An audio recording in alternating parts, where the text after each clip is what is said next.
भाई सतगुरु के उपदेश का लाया एक विचार, जो सतगुरु मिलते नहीं ही जाते नरक द्वार।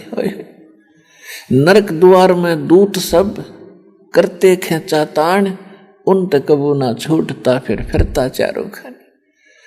अपने आत्मा आज जो भक्ति नहीं करता प्राणी, चाहे सारी पृथ्वी का राजा हो, कितना धनी सेठ हो, इस मृत्यु के बाद, शरीर के छूटने के बाद, क्योंकि शरीर उसका तब छूटेगा जब उसके सारे पुण्य नाश हो लेंगे।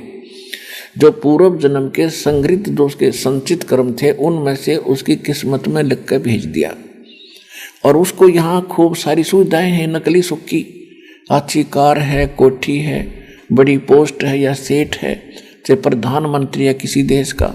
तो मृत्यु के बाद यदि वो भक्ति नहीं कर रहा है, उसके मृत्यु के उपरांत राजा के विषय में भगवान ने लिखा है कि कबीर हरि के नाम बिना ये राजा रसभ हो। रसभ माने गधा, और माटी लदे कुम्हार के घास न डाले कोई।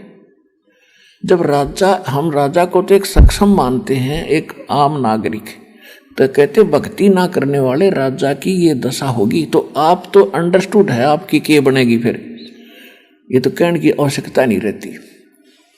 तो यहाँ परमात्मा कहते हैं कि पूरी पृथ्वी का राजा भी हो तो मृत्यु के उपरांत उसकी पूरी दुर्गति होगी। यम के दूत पकड़ के ले जाते हैं, जैसे घसीट के ले जाया करते, क्योंकि हमारी तो आदत है, हम किसी का किराए पर रहने लग जावा और वो कह दे भाई खाली कर दे, तो जलना करे खाली करने, हम तो इसे नकटे हो रहे हैं। ऐसे इस प्रकार की वृत्ति के हो गए। और इस शरीर में हम कितने दिन रहते हैं, घर में और संसार में, यहाँ सहज नहीं छोड़ते अपने आप। यम के दूत सूक्ष्म रूप में इसको अंदर से इतना सताते हैं, ये डर के छोड़ कर भागे, टट्टी पेशाब निकल जाती है सबला तो उनकी, चाहे सारी पृथ्वी का राजा हो, जब भक्ति ना करता होता है। कबीर परमात्मा के भगत के बारे में आपको सत्संग में बहुत बार बताया है। कबीर परमेश्वर की जो या सत भक्ति जो करता है, उसके निकट काल के दूत, यम के दूत तो बहुत दूर की बात है, यमराज नहीं आ सकता और धर्मराज नहीं आ सकता। आए हैं सो जावेंगे ये राजा रंग फकीरे, एक सिंहासन चढ़ चलो एक बंदे जात जंजीरे। आने और जाने में बहुत अंतर हो जाएगा, भगत और अभगत में। नकली भक्त, नकली नाम जपने वाले या ना जपने वाले, वो तो एक कैटेगरी के समझ लियो। और भक्त वही है जो भक्ति और सच्ची करे, पूरे संत से उपदेशी है, उसके लिए ही ये सारा कुछ। कहते हैं आए हैं वो तो जावत सभी गे, लेकिन इस जाने में अंतर बहुत होगा।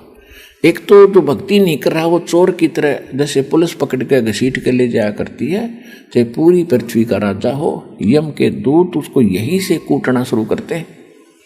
जिन हर की चोरी करी और गए राम गुण भूल, ते बिदना बागुल किए वो रहे उर्दमुख झूल। जिन्होंने परमात्मा की चोरी करी, चोरी क्या है, भक्ति नहीं करी, वह सौ पर संकल्प कर कहा था, कान पकड़ पकड़ के, हे परमात्मा एक बार मनुष्य जीवन दे दो, आपकी भक्ति नहीं भूलूंगा, हे परमात्मा मनुष्य जीवन दे दो। और मनुष्य जीवन देने के बाद अब कर क्या रहे हो आप, क्योंकि इस काल ने ऐसी व्यवस्था बना रखी है, माँ के गर्भ में आपको सारी यादाश्त रहती है। बाहर आते अपने तीनों पुत्रों को एक एक गुणयुक्त बना दिया, यह त्रिगुणमयी माया आपको इतना अचेत कर देती है, भूत भविष्य सब भूल जाते हो। परमात्मा ने फिर दया करनी पड़ती है आपको जगाने के लिए, ये सत्संग सुनाने के लिए, वो स्वयं ही आते हैं यथार्थ ज्ञान बताने के लिए।